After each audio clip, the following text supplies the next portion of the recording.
நன்றிக்கா. அடுத்ததா திருக்குறள் காயத்ரி பாம்பன். வணக்கம், நான் காயத்ரி பாம்பன்ல இருந்து பேசுறேன். ஒழுக்கம் விழுப்பம் தரலாம், ஒழுக்கம் உயிரினும் ஊமப்படும். பொருள்: ஒழுக்கம் எல்லோருக்கும் மேன்மையின் தருவதால் அவ்வப்பொழுது உயிரினும் மேலானது பாதுகாக்கப்படுகிறது. இரண்டாவது திருக்குறள்: நன்றிக்கு வித்தாகும் நாளெனும் தீயொழுக்கம் இன்றெனும் இடும்பை தரும். பொருள்: நல்ல வாழ்க்கைக்கு விதை போல் அமைவது நல்ல ஒழுக்கமாகும். தீய ஒழுக்கமானது என்றைக்காவது துன்பத்தையே கொடுக்கும்.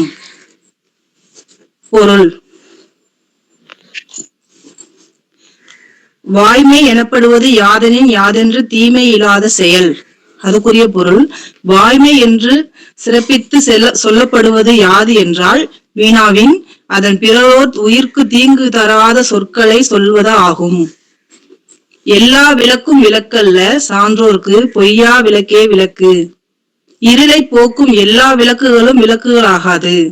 உயர்ந்த பெரியவர்களுக்கு பொய்யாமை என்னும் விளக்கே சிறந்த விளக்காகும். கற்க கசடர கற்பவை கற்றபின் நிற்க அதற்கு தக. ஒருவன் கற்கும் நூல்களை ஆழ்ந்து குற்றமில்லாமல் கற்க வேண்டும்.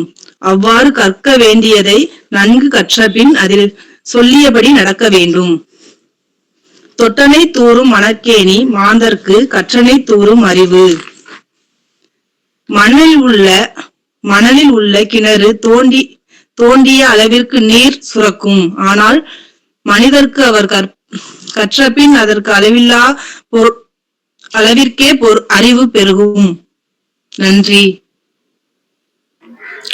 நன்றிக்கா.